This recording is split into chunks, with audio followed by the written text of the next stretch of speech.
Good day everyone, I'm Rolin Hezwila Malubay. I'm here to present my reporting in Philippine Electrical Code about the article of electrical power, generators, battery, etc. Article 9.9 Sources of Electrical Power, 9.9.1 General, 9.9.1.9 Propulsion Use. The electrical power for the propulsion equipment should be derived from a one-more propulsion generation, whose exciters may either be direct connected or independent. Main point, the electricity power, the both movement, propulsion must come from decided propulsion generators. The electricity that powers the main both movement, propulsion must be from dedicated propulsion generators. These generators can have exciters that are either directly connected or function independently. In 9.9.1.2, various surveys use the main point here is there must be at least two main generators can be handle all the initial electrical needs when the boat is at sea. This includes navigation and safety equipment, preserving cargo and food, any services needed for the boat's specific operation. One generation should always be available as a backup. In 9.9.1.3, emergency use, there needs to be an emergency power source that can function independently of main generators. There can be a storage battery or a self-contained generator that has its own fuel supply and reliable starting system. Fuel safety. If a generator is used, the fuel must have a plus point of raise of 43 Celsius to reduce to fire risk. FPN. For small watercrafts in domestic trade, a shaft generator driven from a shaft of propulsion engine should be used. A. Emergency loads.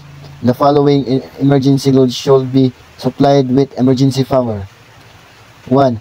Navigation lights. 2. Delay signaling lamp if electricity operated from the main source of power. 3. Machinery space and control station, such as a fire control and recording station. 4.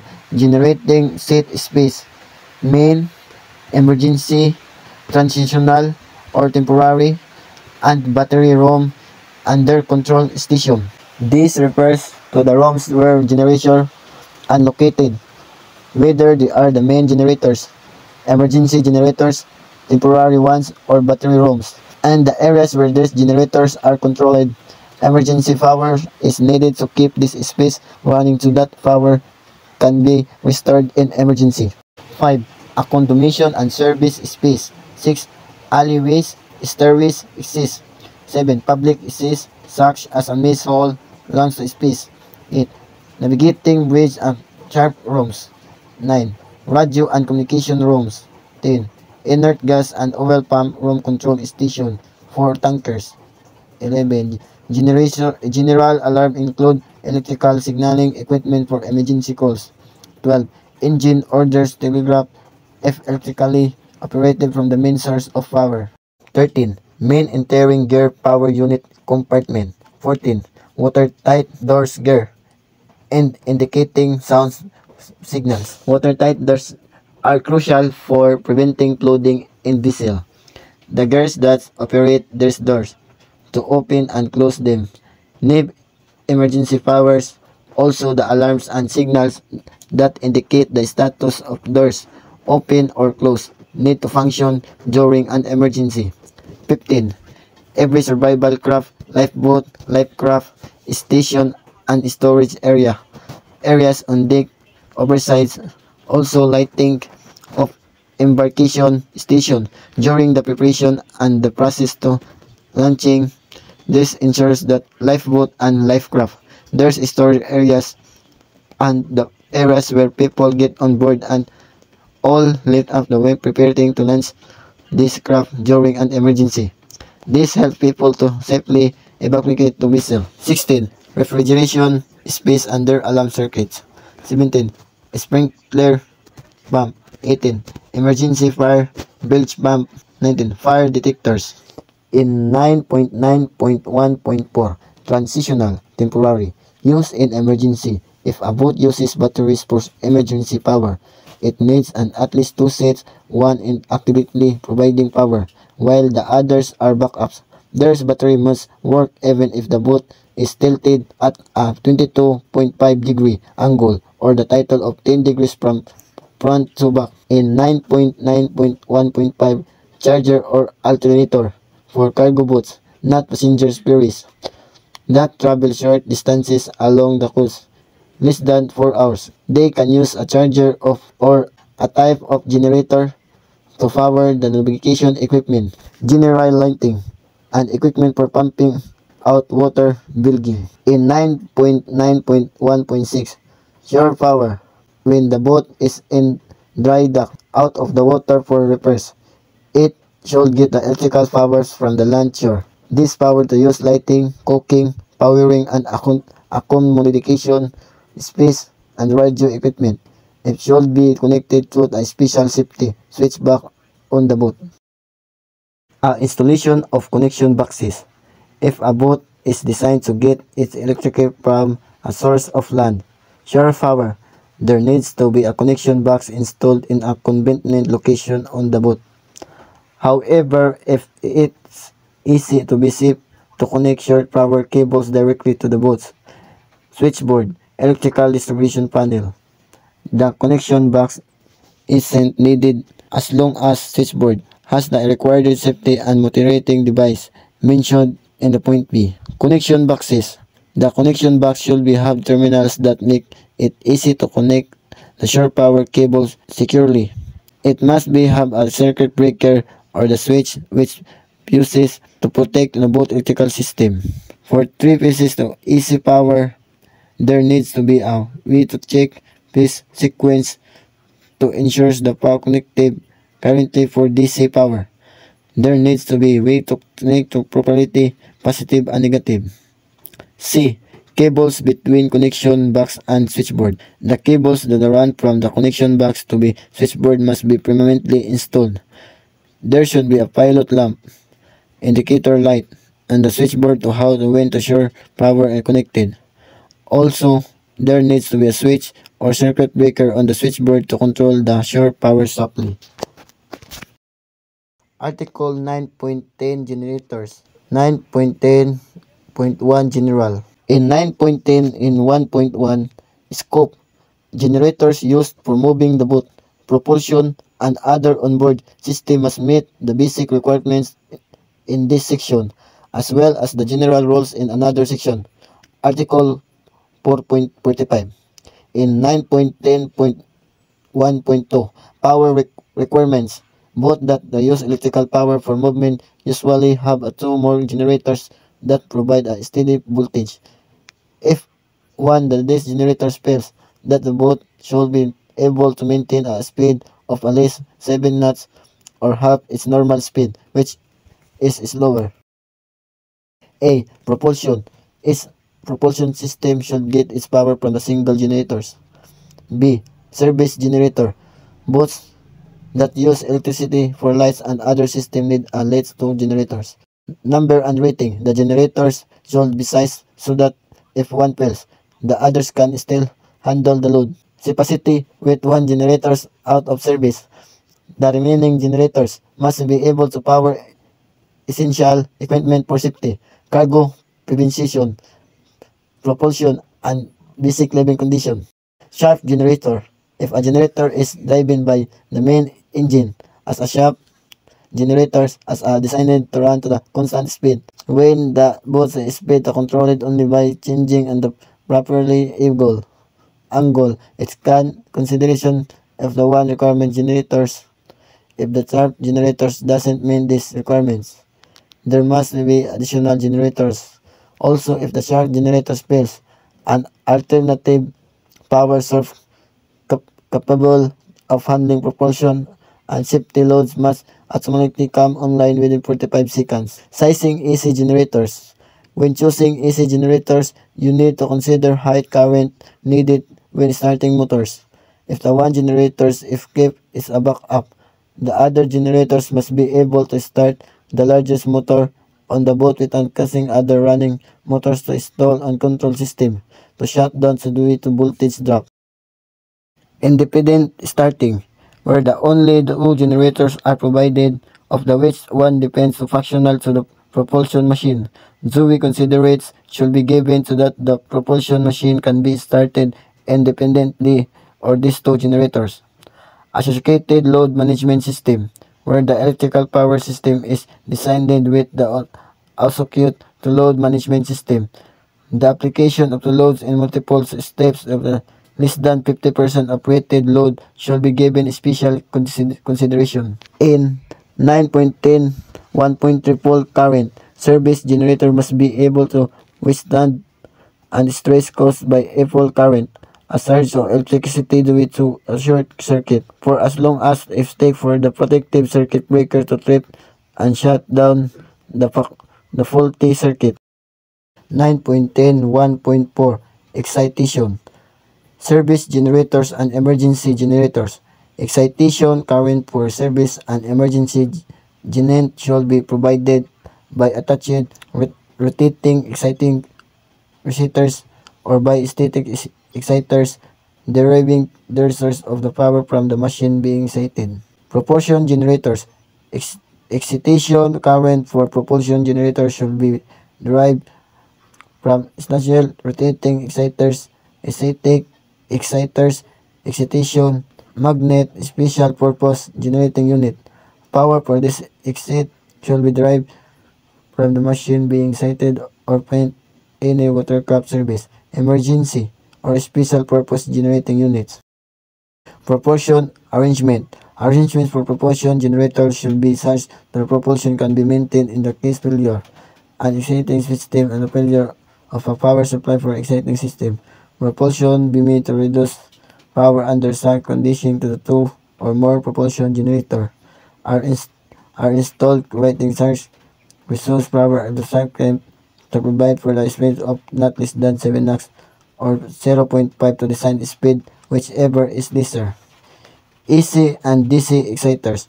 Rotating exciters should conform all applicable requirements for generator.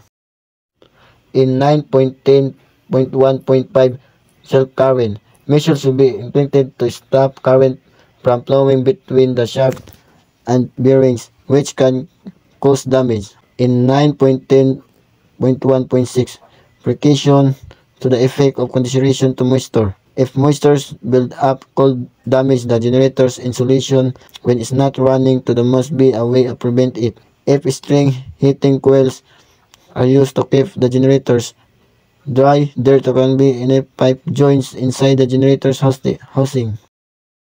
In 9.10.1.7, moisture consideration prevention. Generators that weigh over 455 kg, about 100 exploding to the shaft, need a way to prevent moisture from condensing inside relative to the idle. If steam heating oil are used, must be applied to joints inside the generator casing. 9.10.2 Generators construction. In 9.10.2.1 frames and pedestals. Generators frame the supporting pedestals can be separate pieces, but they must be firmly attached to the reserved foundation. In 9.10.2.2 shafts, generator shafts must be the standard of turbine rotors, choke shafts, tail shafts, and coupling bolts to need to meet the requirements for propulsion and stabilization of line shaft bearing. In 9.10.2.3 circulating currents, if the generators design the cause damage circulating currents between the journals, the parts of the shafts and the rotate in the bearings, and the bearings must be to a way to stop this current. 9.10.2.4 Terminal arrangement.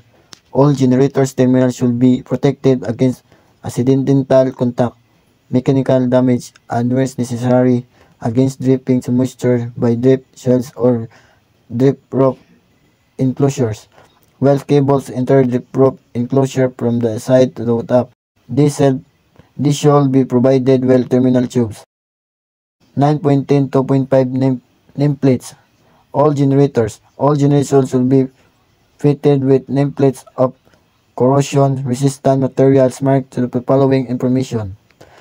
1. Manufacturer's type and the frame designation. 2. Outputs. 3. Kind of rating. 4. Temperature rates to the rated load to design to ambient temperature. 5. Revolution per minute unrated load. 6. Voltage. 7. Amperes unrated load. 8. Typing of winding for machine. AC generators and addition to the applicable parts of the above the following should be included of AC generators. Number of pieces, frequency, power, excited voltage, excited current to the amperes at rating. 9.10 2.6 temperature detectors. AC generators rated above 500 kVA should be provided to means of obtaining the temperature of the stationary winding minimum to the one embedded temperature detector. The visual whether for this purpose on the hot and the machine. The temperature should be decided at convenient location, preferably, and generators control power. 9.10 2.7 propulsion generators. Ventilation and protection. Propulsion generators should be enclosed ventilation or the provided suspension wires or the mains screen to the personnel, engineer, and entrance for prevent matter. Dampers should be provided in ventilating air ducts except to the recirculating system and extinguishing system. If propulsion generation are enclosed or if there are gap, the space between the rotors and stators isn't directly exposed must have fire extinguishing system designed for electrical fires. This isn't necessary if the generator's insulation is proven to be self-extinguishing. C. Air coolers. Air cooling system for propulsion generator must follow the same requirements as the low oil pumps and sea suction system that draw in seawater. In 9.10 2.8 insulation of windings.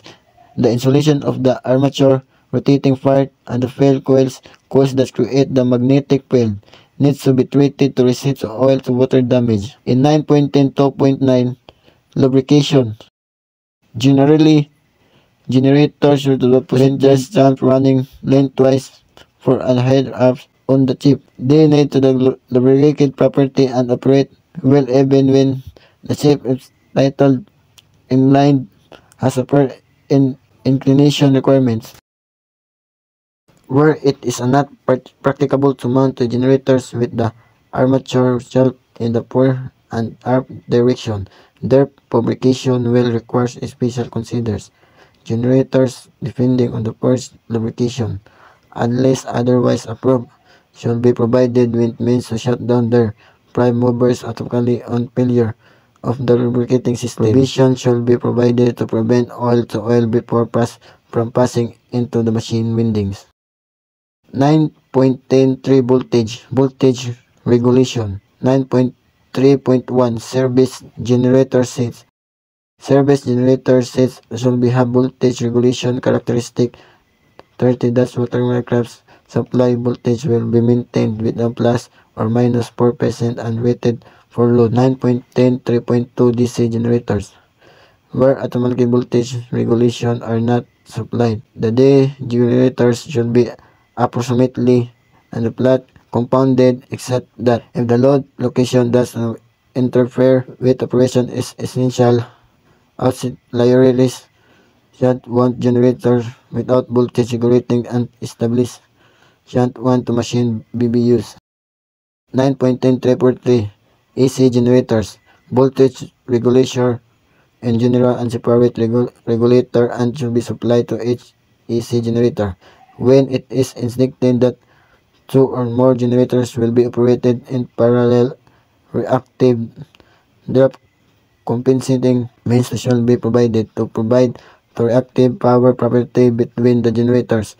The regulator to the conjunction will be exciters and the generator characteristics should be capable of performing to accordance with consideration set or the section 9.83.1. Short circuit condition. Under steady state short circuit condition, the generator together with 8 excitation system should be capable of maintaining a current as not less than 3 times its rated full load current for the period of 2 seconds or the exact magnitude and donation as required to property acute to associated electrical protected devices.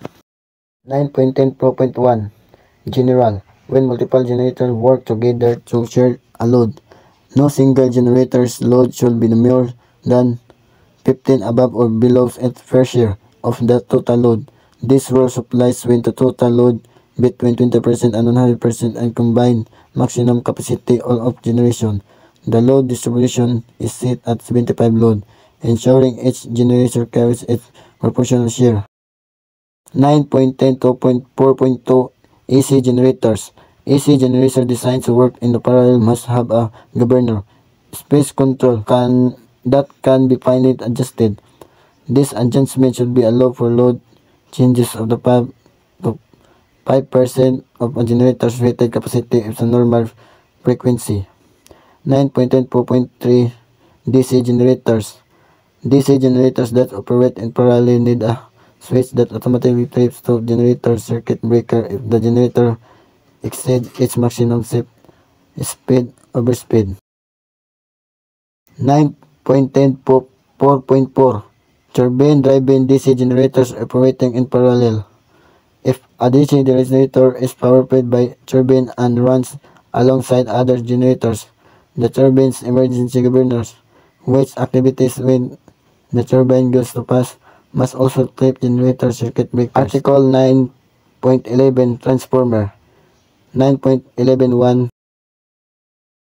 General. 9.11.1.1 Scope transformers with a rating of 1 kBE or more for single piece of 5 kBE or more for 3 pieces must follow the rules in this section, as well as general rules in Article 4.50. 9.11.1.2 Number of rating of transformer. For important application, there should be enough transformer sufficient capacity to keep essential service running even if one transformer fails. 9.11 1.3 Typing of cooling. Transformer located in living to working space. A condensation space must be dry type and natural moisture, no fans or liquid cooling. Vapor resistant. Transformer windings must be treated to resist damage from moisture, salty air, and oil vapor. Double windings transformers. Except for motor starting transformers, all transformers will be double windings.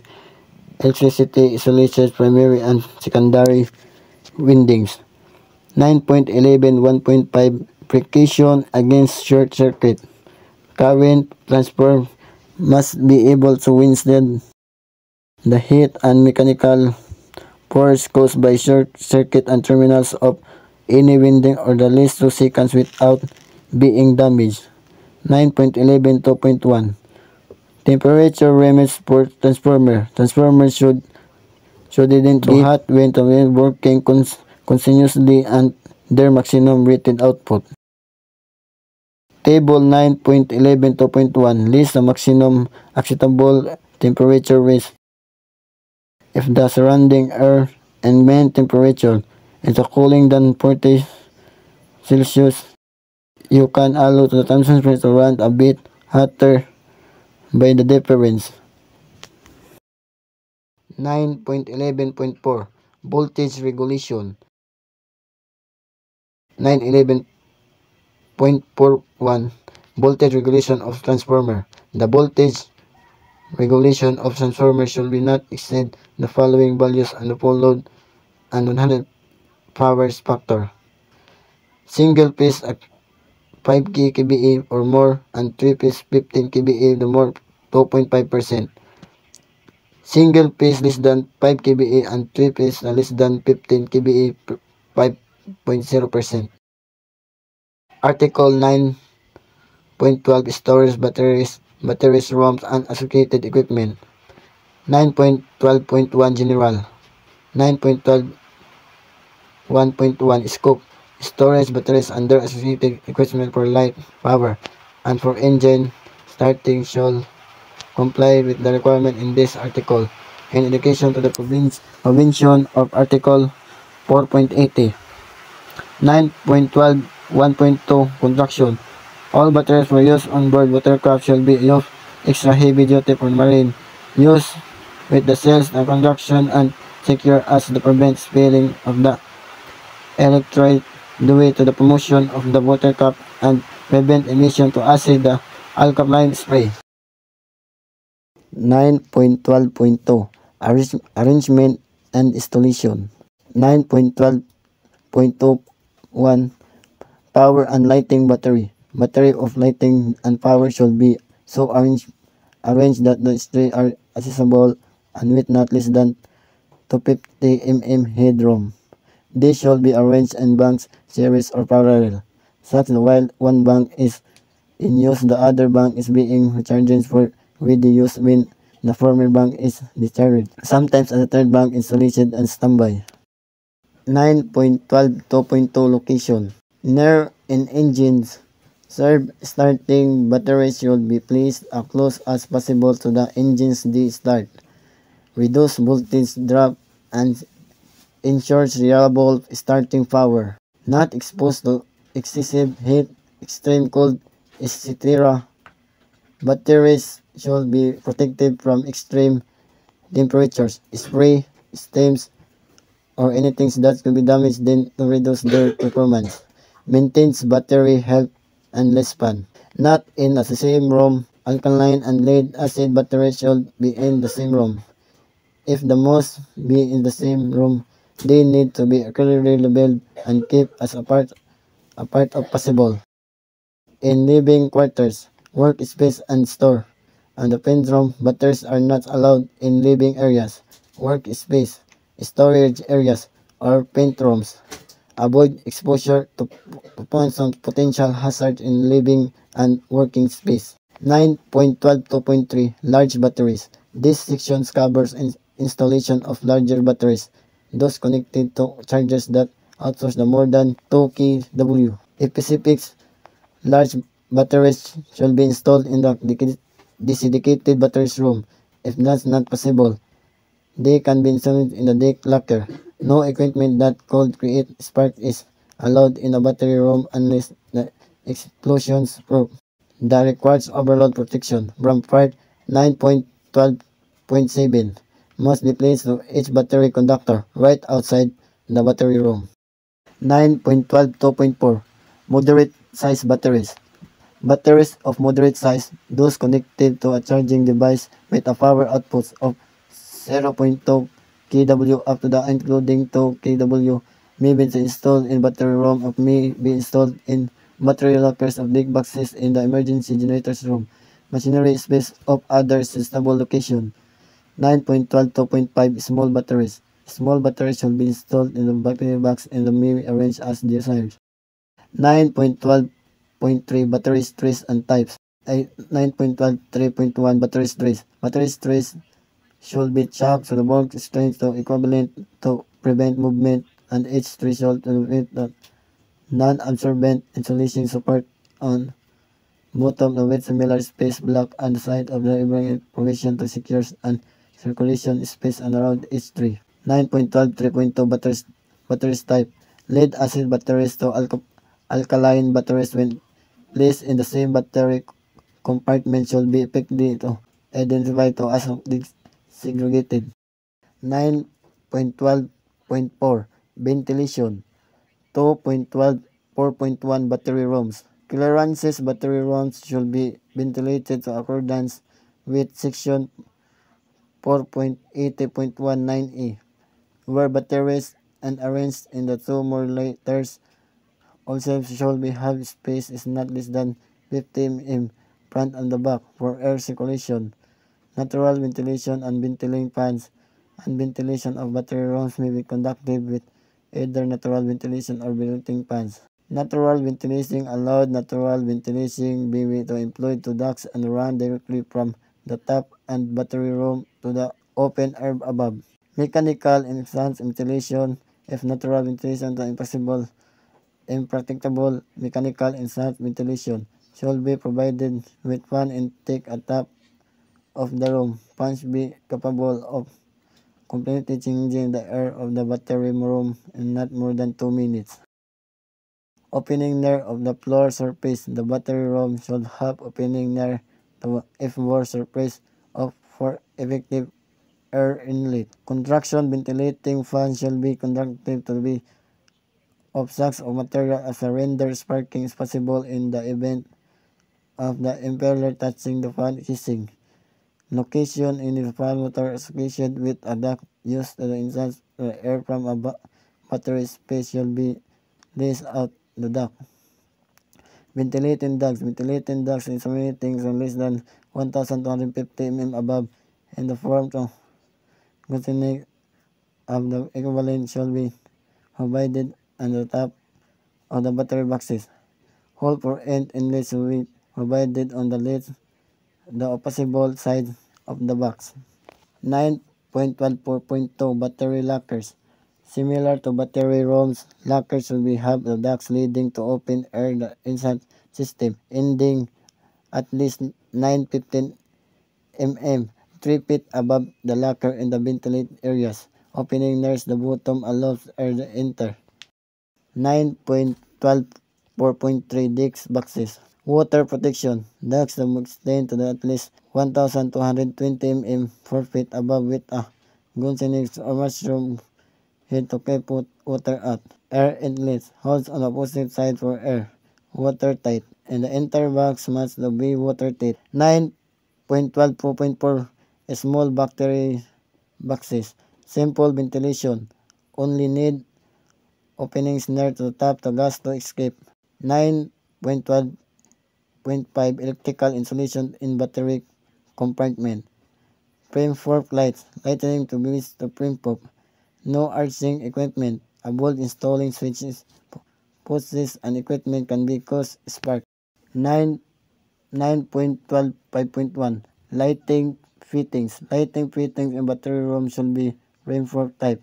9.12.5.2 Electrical equipment. Switches, fuses, and other electrical equipment liable to cause an arc should not be installed in the battery compartments. 9.12.5.3 Cables.